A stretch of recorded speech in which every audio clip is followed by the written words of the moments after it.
Hello everyone, welcome back to AK Edu Vibes.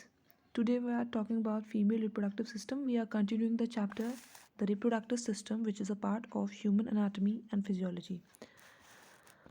So let's start with the female reproductive system. In female reproductive system, as we have done the classification of male reproductive system, the female reproductive system has been also been classified. So there are a few organs, reproductive organs in female reproductive system. They are as follows. First one is a pair of ovaries. First is a pair of ovaries. Second is a pair of oviduct, or we call it fallopian tube, to convey the egg released from the ovary.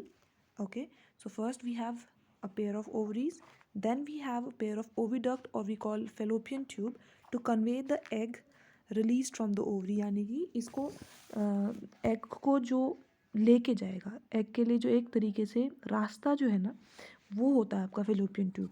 ठीक है, ovary से जो egg निकलता है उसको जो tube लेके जाती है फेलोपियन ट्यूब, उसे कहते हैं.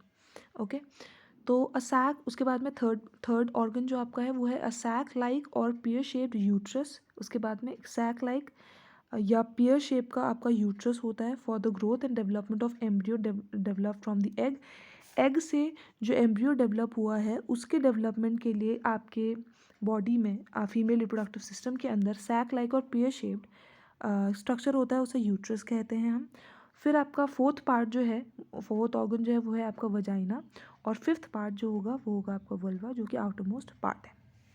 जैसे हमने मेल रिप्रोडक्टिव सिस्टम में हर एक पार्ट को ब्रीफली देखा था, उसी तरीके से यहाँ पर भी हम हर एक पार्ट को ब्रीफली देखेंगे. फर्स्ट ऑफ ऑल हम देख रहे हैं ओवरीज के बारे में.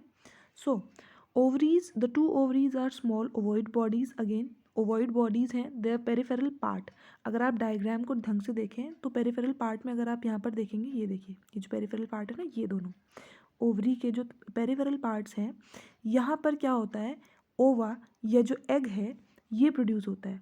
पेरिफेरल पार्ट प्रोड्यूसेस ओवा और egg. Normally every only one egg matures in each ovary every alternate month. Alternate month में एक ओवरी से एक बार ही एग निकलता है. यानी कि अगर हम बात कर रहे हैं यहाँ पर, अगर फर्स्ट मंथ आपका इस ओवरी से एग निकला तो नेक्स्ट मंथ आपका इस ओवरी से एग निकलेगा. थर्ड मंथ आपका इस ओवरी से एग निकलेगा. फोर्थ मंथ आपका इस ओवरी से एग निकलेगा. यानी कि हमेशा एक एग ही रिलीज होगा एक ही ओवरी से ऑल्टरनेट मंथ्स में. ठीक है, ओके. उसके बाद ये कह रहा है a maturing egg contained in a cellular sac is called follicle. उसके बाद में एक मैच्योरिंग एग जो होता है वो एक सेलुलर सैक के अंदर बंद रहता है, उसे क्या कहा जाता है, फॉलिकल. जैसे जैसे एग ग्रो करता है ये फॉलिकल भी बड़ा होता जाता है. ठीक है, और गेट्स फिल्ड विद फ्लूइड, और ये फॉलिकल जो है फ्लूइड से फिल हो जाता है. Now it is called the Graafian follicle, और अब इसे क्या कहा जाता है, ग्राफियन फॉलिकल कहा जाता है. व्हेन राइप, जैसे ही ये राइप होने लगता है, फॉलिकल क्या हो जाता है, रप्चर हो जाता है. और जब फॉलिकल रप्चर हो जाता है तो इस प्रोसेस, और एग बाहर निकल जाता है, उस प्रोसेस को क्या कहा जाता है, ओव्यूलेशन. क्या कहा जाता है, ओव्यूलेशन. हमने क्या देखा कि एक मैच्योरिंग एग जो है वो एक सेलुलर सैक के अंदर होता है जिसे कि फॉलिकल कहते हैं. जैसे जैसे एग बड़ा होता है वैसे वैसे ये फॉलिकल की भी तो बड़ा होता है. फॉलिकल बड़ा होते होते क्या होता है, इसके अंदर फ्लूइड इकट्ठा हो जाता है, और अब इसे ग्राफियन फॉलिकल कहा जाता है. जब ये बड़ा हो जाता है या राइप हो जाता है तो फॉलिकल रप्चर हो जाता है और एग बाहर निकल जाता है. इस प्रोसेस को हम कहते हैं ओव्यूलेशन. ओके, अब जब एक ओवा प्रोड्यूसिंग सेल एक मेच्योर ओवम को जन्म देती है, जब एक ओवा प्रोड्यूसिंग सेल एक मेच्योर ओवम को जन्म देती है, उस प्रोसेस को हम कहते हैं oogenesis. इस प्रोसेस को oogenesis कहा जाता है. The released egg is picked up by the fimbriae. अब जो रिलीज्ड एग है ना बेटा, जैसे फॉलिकल रप्चर हुआ तो हमें क्या मिल गया, एक एग मिल गया हमें. अब ये जो एग है आपका, इसे कौन पकड़ लेता है, फिम्ब्रे. सीलिया लाइक स्ट्रक्चर होते हैं ये. ठीक है, यहाँ पर फेलोपियन ट्यूब के अंदर. तो ये क्या करते हैं, ये फिम्ब्रे जो है कि इस एग को पकड़ लेते हैं.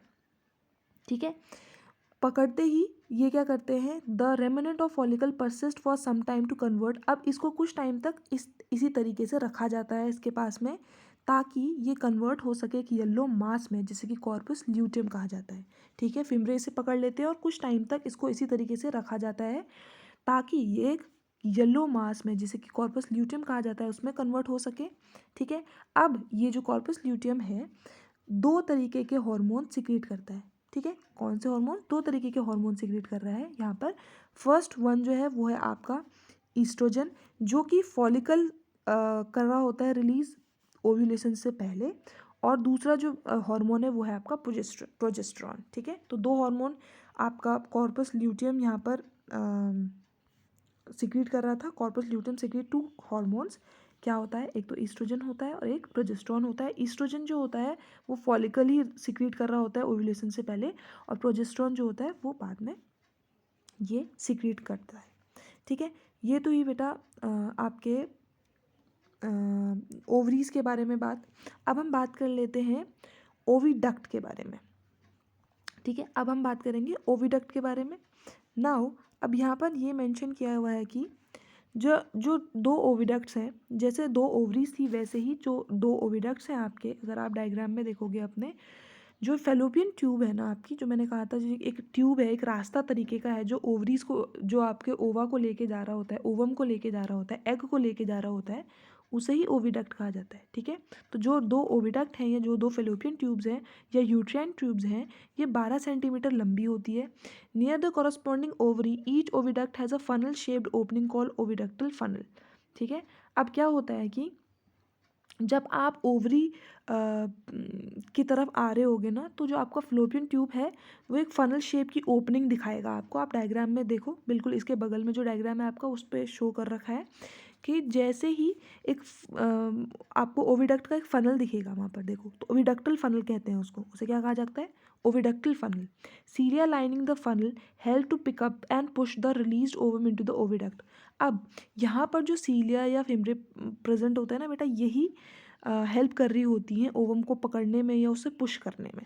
ठीक है, ये जो सीलिया यहाँ पर प्रेजेंट होते हैं या फिमरे यहाँ पर प्रेजेंट होते हैं, ये हेल्प कर रहा होता है एग को पकड़ने में या उसे पुश करने में। ठीक है, नाउ ओविडक्ट में पुश करने में या उसको पिक करने में यही सारी सीलियाज जो हैं हेल्प कर रही होती हैं। Subsequently the waves of muscular contraction of the wall of oviduct push the egg down into the uterus. और उसके बाद क्या होता है, जो मस्कुलर कॉन्ट्रैक्शन होता है ओविडक्ट की वॉल्स में, वो पुश करता है आपके एग को यूट्रस की तरफ। ठीक है, सीलिया और फिमरे की हेल्प से क्या होता है, फिमरे तो उसे पकड़ के रखता है कुछ टाइम तक, ताकि जब तक वो कॉर्पस ल्यूटियम में कन्वर्ट नहीं हो जाता, और जो आपको फेलोपियन ट्यूब या ओविडक्ट की जो सीलिया है वो उसको पिक करते हैं या पुश करते हैं ताकि वो उसको ओविडक्ट में मूव करा सकें। उसके बाद में ओविडक्ट की जो मस्कुलर कॉन्ट्रैक्शन होते हैं उनकी हेल्प से ये जो ओवम होगी ये आपके यूट्रस में पुश हो जाती है। थर्ड हम बात कर रहे हैं अब यूट्रस के बारे में। यूट्रस जो है यहाँ पर बेटा, वो आप देखते हो यूट्रस एक hollow pear shaped struck muscular organ है, जो कि कहाँ पर सिचुएटेड है? आपकी पेल्विक कैविटी में सिचुएटेड है, यूरिनरी ब्लैडर और रेक्टम के बीचों बीच। क्या है? यूट्रस एक hollow pear shaped muscular organ है जो कि आपकी पेल्विक कैविटी में प्रेजेंट है, between urinary bladder and rectum. It has two regions, the upper wider portion which receives the two oviducts and the smaller lower constriction part the cervix और the neck.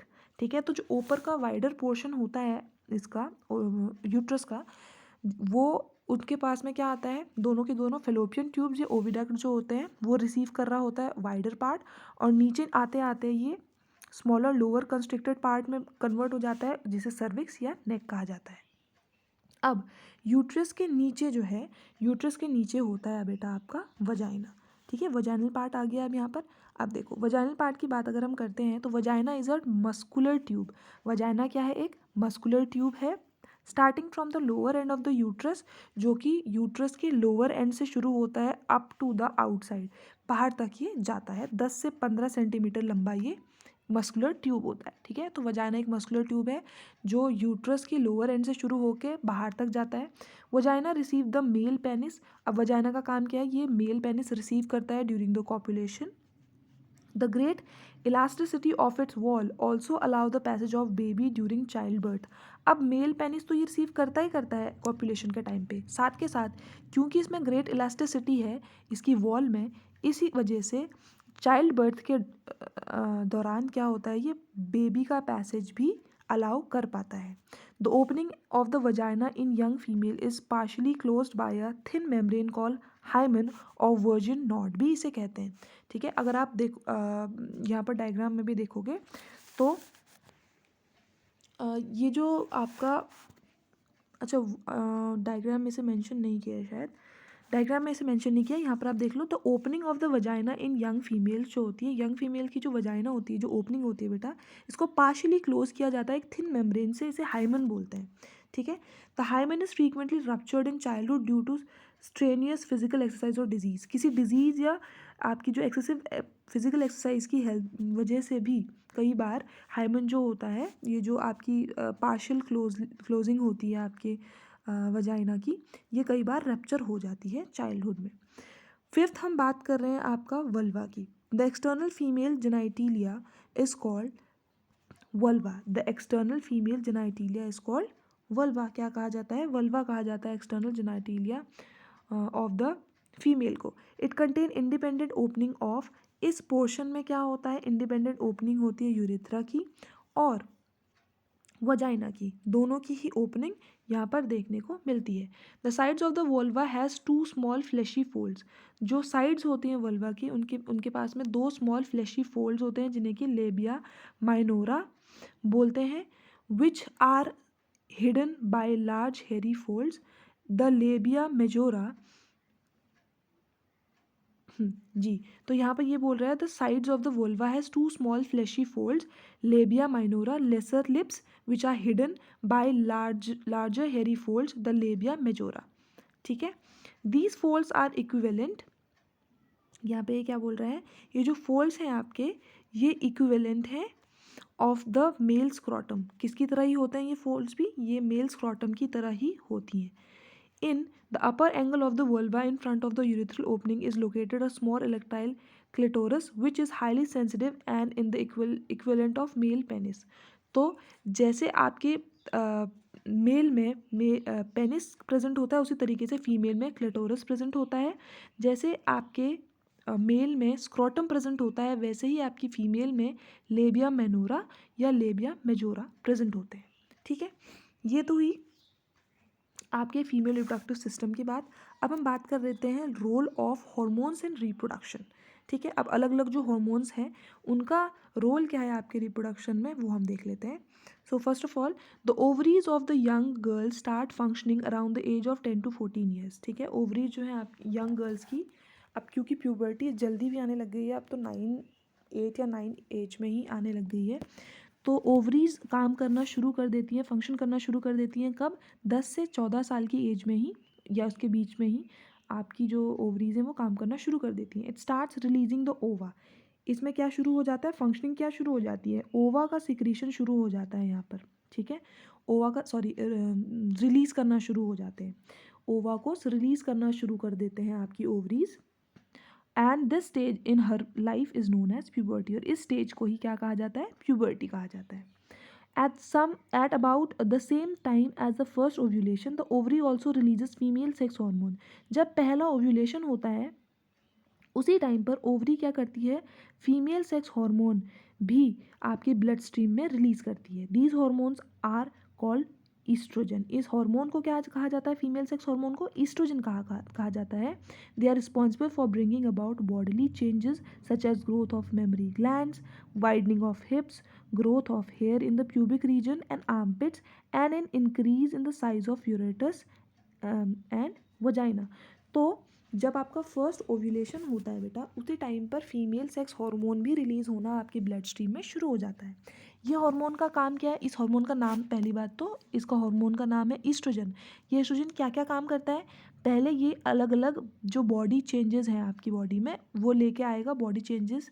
उसके बाद मतलब क्या क्या changes आएंगे body में, जैसे कि मेमरी ग्लैंड्स का फॉर्मेशन होने लग जाएगा, ग्रोथ होने लग जाएगी, सॉरी, मेमरी ग्लैंड्स की। Then hips widening, then hair की ग्रोथ होने लग जाती है प्यूबिक रीजन में, आर्मपिट्स में, यूरेटस जो है इसका साइज इंक्रीज हो जाता है, वजाइना का साइज इंक्रीज हो जाता है। These developments are refer to as secondary sexual characters. इन्हीं डेवलपमेंट्स को हम सेकेंडरी सेक्शुअल कैरेक्टर्स कहते हैं। वाइल अनदर हार्मोन, जो दूसरा हार्मोन है बेटा, सिक्रेटेड बाय कॉर्पस ल्यूटियम, हमने अभी बात की थी ना कि येलो मास बन जाता है ना। हमने तो कहा था कि जो आपका मेच्योर ओवम होता है उसको फिमरे कुछ टाइम तक अपने पास पकड़ता है और उसे तब तक पकड़ के रखता है जब तक वो एक येलो मास में कन्वर्ट नहीं हो जाता, जिसे हम कॉर्पस ल्यूटियम कह रहे थे, है ना। तो अनदर हार्मोन जो है वो कॉर्पस ल्यूटियम सिक्रीट करता है, उसका नाम क्या है, प्रोजेस्टेरॉन। हमने बात की थी कि ईस्ट्रोजन तो फॉलिकल पहले ही रिलीज कर चुका होता है, पर प्रोजेस्टेरॉन कौन करता है रिलीज, आपका कॉर्पस ल्यूटियम करता है। एंड इट प्रिपेयर्स द यूरेटस फॉर रिसीविंग द एम्ब्रियो। और ये क्या करता है, ये यूरेटस को हेल्प कर रहा होता है या उसे प्रिपेयर कर रहा होता है कि वो एम्ब्रियो को रिसीव कर पाए। बॉयज़ में अगर हम बात करें, ये तो हमने गर्ल्स की बात कर ली, अगर हम बॉयज़ की बात करें तो बॉयज़ में puberty takes place around the age of 11 to 15। Girls में जैसे 10 to 14 था, तो बॉयज़ में ये 11 to 15 हो जाता है। The testis starts producing testosterone. Testis क्या स्टार्ट कर देती है, प्रोड्यूस करना, टेस्टोस्टेरोन प्रोड्यूस करना शुरू कर देती है, resulting in the development of. अब टेस्टोस्टेरोन कौन प्रोड्यूस कर रहा था बेटा, पिछली वीडियो में हमने बात की थी, जो इंटरस्टिशियल सेल्स होते हैं या लेडिक सेल्स जिन्हें हम कह रहे थे, वो मेल हार्मोन जो टेस्टोस्टेरोन है उसको सिक्रीट कर रहे थे, ठीक है। तो इसकी हेल्प से क्या होता है, इन मेल हार्मोन्स की हेल्प से क्या होता है, जो सेकेंडरी सेक्सुअल कैरेक्टर्स होते हैं बॉयज़ में वो डेवलप होना शुरू हो जाते हैं। और कौन कौन से सेकेंडरी सेक्सुअल कैरेक्टर्स होते हैं मेल में, ये होते हैं आपके, जैसे कि डीपनिंग ऑफ वॉइस हो गया, ग्रोथ ऑफ टेस्टिस हो गया, पेनिस हो गया, growth of hair on the chest, in pubic region, armpits, chin and upper lips, moustache, ठीक है। तो ये सेकेंडरी कैरेक्टर्स आने लगते हैं कि आपकी आवाज़ जो है वो भारी होने लगती है, टेस्टिस की ग्रोथ होने लगती है, पेनिस का ग्रोथ होने लगता है, हेयर की ग्रोथ होने लगती है चेस्ट एरिया में, प्यूबिक रीजन में, आर्मपिट्स में, चिन, बियर्ड एंड म्यूस्टैच का डेवलपमेंट होने लगता है ना। तो ये सारे के सारे जो कैरेक्टर्स हैं ये आपके सेकेंडरी सेक्सुअल कैरेक्टर्स हैं, किसके अंदर, बॉयज़ के अंदर। तो हमने मेल के अंदर भी देख लिया और उसके बाद हमने फीमेल के अंदर भी जो सेकेंडरी सेक्सुअल कैरेक्टर्स हैं वो उनकी भी हमने बात कर ली। अब हम बात करेंगे आपका मेंस्ट्रुअल साइकिल जो फीमेल के अंदर होता है उसके बारे में भी हम बात कर लेते हैं। तो यहाँ पर देखो, जो मेंस्ट्रुअल साइकिल है बेटा, the reproductive period of human female continues from about, हमने अभी भी बात की कि प्यूबर्टी जो है आपकी 11 to 14 की एज में आ गई, ठीक है। तो सपोज जो आपका मेंस्ट्रुअल साइकिल है वो 13 की एज में शुरू हो गया आपको, ठीक है। तो ये 13 की एज से शुरू होकर ये 45 to 50 की एज तक आपको ये मेंस्ट्रुअल साइकिल, ये जो रिप्रोडक्टिव पीरियड है ह्यूमन फीमेल का, ये चलता है, ठीक है। तो reproductive period of human female कि अगर मैं बात करूँ, ह्यूमन फीमेल का रिप्रोडक्टिव पीरियड एक पर्टिकुलर टाइम तक ही रहता है, जबकि मेल की बात करो तो उसका कोई टाइम नहीं है, उसका कोई टाइम लिमिट नहीं है ना। बट अगर फीमेल की बात की जाए तो 13 ईयर्स से लेके 45 to 15 की एज तक ही ये रिप्रोडक्टिव पीरियड रहता है। This period is marked by characteristic events repeated almost every month. अब ये जो पीरियड है आपका बेटा, इसकी कुछ कैरेक्टरिस्टिक्स हैं, कुछ कैरेक्टरिस्टिक इवेंट्स हैं जो कि हर महीने रिपीट होते जाते हैं, ठीक है। In the form of menstrual flow, किसकी फॉर्म में, मेंस्ट्रुअल फ्लो की फॉर्म में ये रिपीट होते जाते हैं। It may be temporarily stopped only by pregnancy. और अगर ये मेंस्ट्रुअल फ्लो स्टॉप होता है, कब होता है, प्रेगनेंसी के दौरान ही ये मेंस्ट्रुअल फ्लो जो है ये टेम्परली स्टॉप होता है, ओके। उसके बाद अगर हम बात करें, the period of menstrual cycle is counted from the day of onset the flow. अब यहाँ पर ये क्या कह रहा है, ये जो पीरियड है मेंस्ट्रुअल साइकिल का बेटा, ये कब से शुरू हो जाता है, कब से काउंट करना हम इसे शुरू करते हैं, is counted from the day of onset of the flow. जब से फ्लो होना शुरू होता है उस दिन से काउंटिंग हम मेंस्ट्रुअल साइकिल के पीरियड की शुरू कर देते हैं, to the next onset of after 28 day, तब तक जब तक कि आपका नेक्स्ट फ्लो जो है वो नहीं आ जाता। अब इस पूरे 28 डेज के अंदर आपके पास में 4 फेजेस आते हैं। पहला menstrual phase, then follicular phase, then ovulatory phase and then luteal phase, ठीक है। 4 फेजेस हैं, menstrual phase, follicular phase, ovulatory phase and luteal phase. इनके बारे में भी हम ब्रीफ एक नॉलेज ले लेते हैं। सबसे पहले आता है बेटा मेंस्ट्रुअल फेज, ठीक है। आप डायग्राम को भी देखते हुए चलेंगे, यहाँ पर नीचे मेंशन हुआ है, मेंशन कर रखा है, यहाँ पे पूरा डायग्राम आपको दे रखा है 13.3 जो आपका डायग्राम है फिगर, उसको आप भी देखते हुए चलो। मेंस्ट्रुअल फिगर, अब ये जो फेज़ है आपका, it last from 3 to 5 days. जो आपका मेंस्ट्रुअल फेज़ है, यानी कि जब ब्लड का डिस्चार्ज आपकी बॉडी से हो रहा है, ब्लड का डिस्चार्ज जब आपकी बॉडी से हो रहा है, तो 3 या 5 दिन का ड्यूरेशन इसका होता है। The bleeding is cause due to the shedding and rupture of blood vessels that make up the thickened innermost lining of uterus called endometrium. ठीक है, ये ब्लीडिंग हो क्यों रही होती है? जब आपकी बॉडी के अंदर यूट्रस में एंड्रोमेट्रियम का शेडिंग या रप्चर होता है, तो ब्लड वेसल्स क्या हो जाते हैं? ब्लड वेसल्स रप्चर या शेड होने लगते हैं। इनके ब्लड शेडिंग या रप्चर की वजह से ब्लीडिंग शुरू होती है, जो कि 3 से 5 तक की ड्यूरेशन में चलता है। Starting from the onset of the menstruation flow, the ovary begins to form new eggs in a follicle. अब menstruation की onset से ही जो ओवरी क्या करने लग जाती है, नए एग जो है उनका फॉर्मेशन शुरू कर देती है। यहाँ पर देखो क्या लिखा है, starting from the onset of the menstruation flow the ovary begin to form new eggs in a follicle. Follicle में वो नए एग का फॉर्मेशन शुरू कर देती है। नेक्स्ट फेज जो आपका आता है वो आता है आपका फॉलिकुलर फेज। अब ये जो फॉलिकुलर फेज है ये आपका चलता है 5 to 12 डेज तक। किसके बाद? मेंस्ट्रुअल फेज के बाद में, जब ब्लीडिंग स्टॉप हो गई उसके बाद 5 से 12 दिन तक आपका फॉलिकुलर फेज चलेगा। एज द फॉलिकल ग्रोज, जैसे जैसे फॉलिकल ग्रो करता है, the amount of oestrogen produced by the ovary increases. जैसे जैसे फॉलिकल इंक्रीज होगा तो फॉलिकल क्या कौन सा हार्मोन सिक्रीट कर रहा था?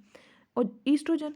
ईस्ट्रोजन जैसे जैसे फॉलिकल जैसे जैसे ग्रो होता जाएगा, ईस्ट्रोजन भी आपकी बॉडी के अंदर या ओवरी के अंदर इंक्रीज होता जाएगा। This hormone then act as a on the uterus and cause its lining to become thicker and develop more blood vessels. अब इस हार्मोन की हेल्प से, ये हार्मोन क्या कर रहा होता है, यूट्रस पे काम करता है ताकि उसकी लाइनिंग को थिकर बनाया जा सके और मोर ब्लड वेसल जो है डेवलप किए जा सके। This change is a kind of preparation of uterus to receive the fertilised egg and assist in the early implantation of embryo and its subsequent development। अब ये चेंज क्यों हो रहा है? ये चेंज हो रहा है it a kind of preparation, ये एक प्रिपरेशन है, यूट्रस का प्रिपरेशन करा रहा है ताकि वो एक फर्टिलाइज्ड एग को रिसीव कर पाए। ठीक है, इसलिए उसकी वॉल को थिक किया जा रहा है। ठीक है, यानी कि जब इम्प्लांटेशन हो और जो आपका यूट्रस है वो फर्टिलाइज्ड एग को रिसीव कर पाए, इसलिए जो ईस्ट्रोजन है वो आपकी यूट्रस को थिक करने की कोशिश कर रहा है। थर्ड जो आपका फेज आएगा वो आएगा आपका ओव्यूलेटरी फेज। ओव्यूलेटरी फेज के अंदर ऑन अबाउट 13th और 14th day the follicle ruptures. अब क्या होता है, 13th या 14th डे में क्या होता है, फॉलिकल रप्चर हो जाता है ना, फॉलिकल टूट जाता है, यानी कि ओव्यूलेशन हो जाता है। And the released egg travel down the oviduct. और क्या होता है, ओवरी से जो एग है वो कहाँ पर चला जाता है, ओविडक्ट या फिलोपियन ट्यूब में। The two hormones produce by the pituitary gland. अब जो दो हार्मोन जो पिट्यूटरी ग्लैंड प्रोड्यूस कर रही होती है, follicle stimulating hormone and luteinising hormone that is LH, promote the maturation and release of the ovum. अब ये दोनों हार्मोन्स क्या करते हैं, इस एग के मैचुरेशन को प्रमोट करते हैं। ठीक है, इस एग के मैचुरेशन को प्रमोट कर रहे होते हैं कौन से दो hormone, follicle stimulating hormone and luteinising hormone which is produced by pituitary gland. ये तो हुआ आपको ओव्यूलेटरी फेज। ठीक है, अब आता है fourth phase is luteal phase. Luteal phase last from day 15 to 28।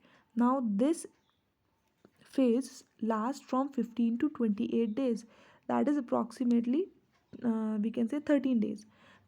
Uterus lining thicken further.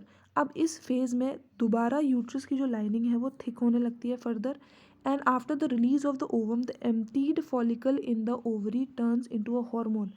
और उसके बाद में क्या हो जाता है, जैसे ही यूट्रस की लाइन दोबारा थिक होने लगती है उसके बाद and after the release of the ovum, जैसे ही ओवम रिलीज हो जाता है, the emptied follicle in the ovary turn into a hormone. ये जो फॉलिकल यहाँ पर बच गया था ओवरी में, ये एक हार्मोन में, हार्मोन प्रोड्यूसिंग टिश्यू में कन्वर्ट हो जाता है। उसे क्या कहा जाता है, कॉर्पस ल्यूटियम। क्या कहा जाता है, कॉर्पस ल्यूटियम कहा जाता है।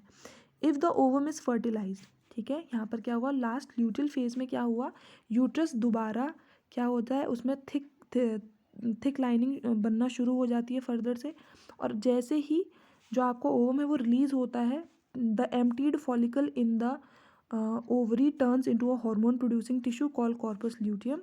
if the ovum is fertilized, अब अगर ओवम जो है वो फर्टिलाइज हो जाता है तो corpus luteum continue to release a progesterone. अगर ओवम फर्टिलाइज हो जाता है तो कॉर्पस ल्यूटियम क्या होता है, वो कंटिन्यू करता है प्रोजेस्ट्रॉन रिलीज करना।